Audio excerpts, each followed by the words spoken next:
You're listening to School Counseling Simplified, a podcast with easy-to-implement strategies for busy school counselors. Here's your host, Rachel Davis from Bright Futures Counseling. Let's play a little game of Would You Rather, School Counselor Edition. Okay, would you rather spend your weekend planning a group or spend your afternoon sitting in irrelevant PD? Yikes. Or would you rather be the only counselor with no one to collaborate with, or to spend hours searching online for engaging activities? All of these options are pretty bad, right? But unfortunately, they're all too real. But what if I told you I had a solution for you? What if I told you I had access to hundreds of school counseling lessons, groups, and activities, counselor-specific trainings on the topics you need most, and a community of like-minded school counselors to support you? You would say, yes, please. Well, that is what Impact is all about. Impact is my monthly membership for school counselors, and it helps you with all of these things. You get access to hundreds of resources. That's unlimited free downloads. Log in and get what you need right away to every single resource that's in my store. We add new resources each and every month. We're adding a new middle school and elementary resource each month, and some of these are bonus Impact exclusives, meaning that you can get resources just for members. You can request resources that you need and easily search so you can find exactly what you're looking for. And let's talk about the trainings, counselor-specific trainings on the topics you need most. We do these each and every month as part of our Coffee with the Counselor series. Impact members get to join for absolutely free. You earn PD certificates and you get exclusive access to members-only things like the Ultimate Small Group Experience and our Summer Summit Conference. And the community. Y'all, this is possibly my favorite part of Impact. I so look forward to jumping on these calls, to getting to know counselors who are similar to me and also completely different. It's so fun to hear from your experiences and your challenges, and everyone brings a unique perspective to the table. We have an exclusive online community, and we even have a cool app where you can chat with other counselors in these community circles. We have our monthly calls, like I mentioned, twice a month, and we share wins, troubleshoot tough cases, and just talk about what it's like to be a counselor, because so often we're on our own island at our school sites. So if any of that sounds like it's for you, I would love to see you inside Impact. Go to stressfreeschoolcounseling.com/impact to solve all of your counselor problems. And I have a special offer for my listeners. Use code POD at checkout to save 10% off your first month. Okay, let's go to today's episode. Hey there, you're listening to another episode of School Counseling Simplified. In today's episode, I want to talk to you how to create a classroom calming corner. Now, I want you to think about this in terms of a calm down corner in your own counseling office, or how you can support teachers in implementing them in their offices. In their classrooms. So I love calm down corners, and it's one of those things, a lot of times we do things and we're like, oh, it's cute and fun, but it has a purpose, and I like to dig deeper and talk about that purpose. Just like I always do a training at the beginning of the school year on a Meet the Counselor lesson, and this is something people think is like super cute and fun, which it is, but it also has purpose and meaning, and so let's talk about that. Let's dig into calm down corners. Do you ever wish someone would tell you what you're supposed to be doing, when you're supposed to be doing it, and how you're supposed to be doing it? Well, I've got you covered with school counseling lesson plans for the entire school year. And the best part, they're absolutely free. Go to bit.ly/counseling lesson plans to download yours today. I hope you find these super helpful and you're going to have your best year yet. So what is a calm down corner? Well, a calm down corner is a designated safe space in your office or the classroom with tools that kids can grab when they experience big feelings. So something I want you to remember is this is not a timeout spot. Especially if you're helping teachers establish these in their classrooms, remind them this is not for kids when they're in trouble, but instead it's a toolkit for them to be able to manage their emotions. So we're going to put different things in there for them to manage their emotions. And instead of sending the child out of the classroom and like banishing them, like, oh, you're bad, leave, this kind of gives the message of like, you're welcome here, we love you, you need to calm down. So you need to calm down and then come back.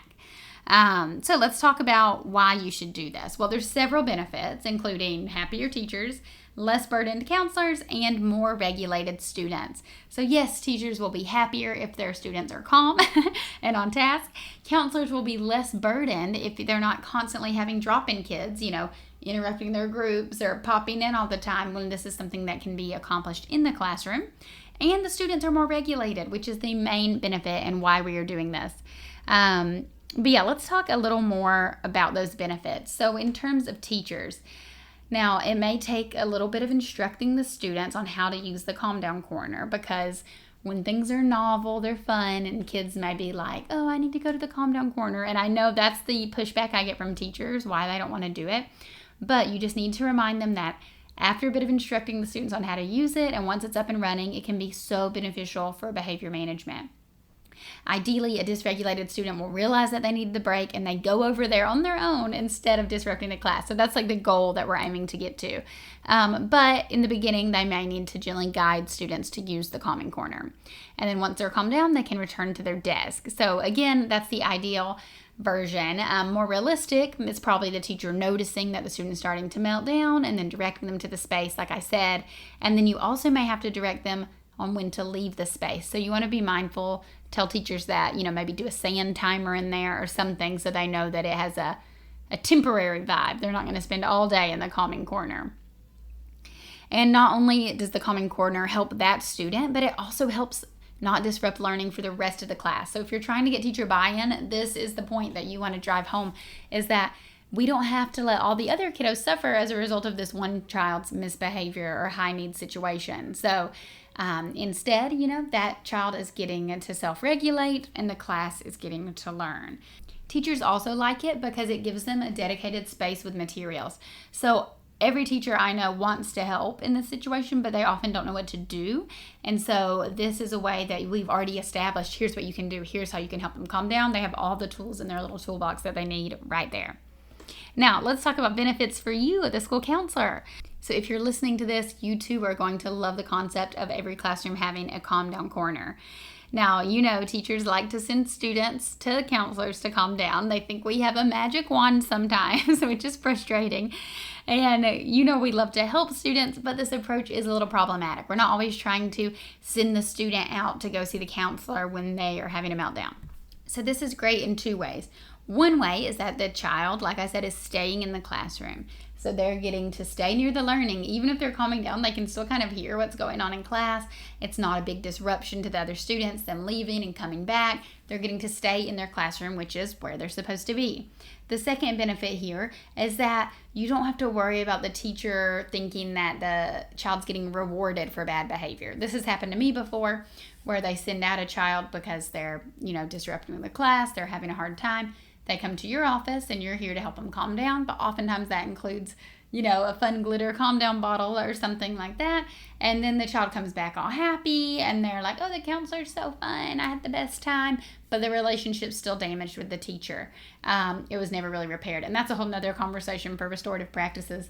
But this is a way that they can stay in the classroom with the teacher, and it kind of removes that idea of like they're getting rewarded to hang with the counselor. That being said, reality, you're still going to be sent students. Maybe this just reduces the number of students who come to see you for these reasons. And that, of course, is why we're here, to help these students. But that being said, you want to have a calm down corner in your counseling office as well, so you can achieve the same thing. And the more consistent these look on campus, the better, because the students know what to do when they get there. And of course, the benefits of a calming corner for students, this is what it's all about. This is the reason we do anything, is for student success. And a calm down corner is a great way to help students self-regulate and get ready to learn.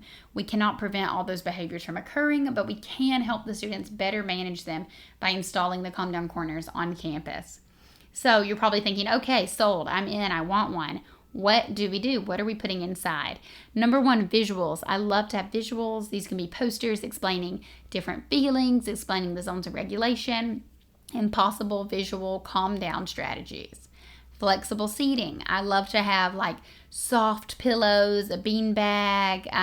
The main thing is that you want it to be distinguished from the rest of the classroom, right? We want it to be clear that this is the calm down corner and this is what it's intended for. So maybe a nice rug, some low lighting, some little fairy lights, a lamp, something to show that this is a separate space from the rest of the class. Now, that being said, sometimes I've seen some beautiful classrooms where teachers have, a lot of colors and a lot of pretty art or something. So many times that may be contributing to what's triggering the child if they're like sensory overload. So sometimes it's better to have the calm down space be, dimly lit if possible to kind of change the lighting over there, or very muted in the colors, things like that. And then the calm down toolbox. So I love to have like a little plastic bin where I keep sensory items, fidgets, glitter bottles, whatever. Basically, you just want the contents to be tactile resources to help students calm down.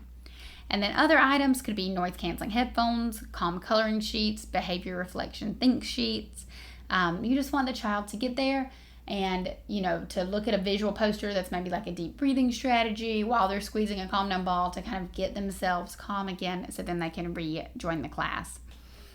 Now, when it comes to establishing a school-wide approach to the calm down corners, it's best to get everyone on board. So obviously, if you can just start small, one in your office, maybe in like your teacher friend's office as an experiment, and then you can kind of use that as like the beta group. Like, look, we did it in this class and it was awesome.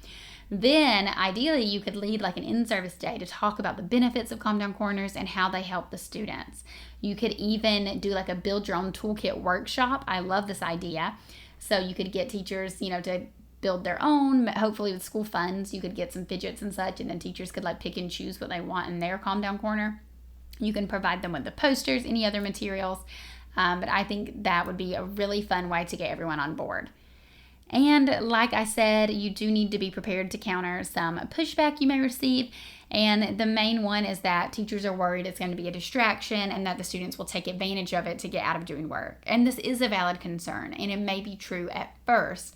But I like to explain to teachers that, in my experience, they lose their novelty after a while, and that most kids are compassionate toward their classmates. So if they see a fellow student having a hard time, they know they need to use the calm down corner and that it's not a play area. So they can be like, ooh, Jordan's having a hard time.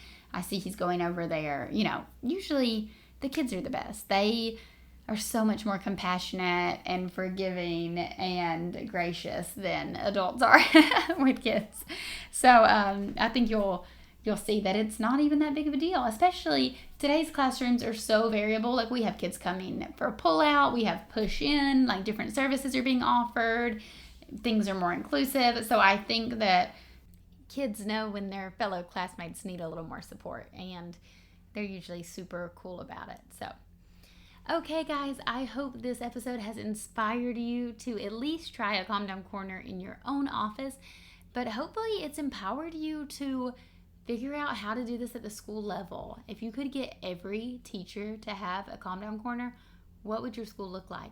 What positive changes would you see? I want you to think about that. All right, if you use a calming corner, share a picture with me on Instagram at Bright Futures Counseling. I would love to see what it looks like so we can get inspired.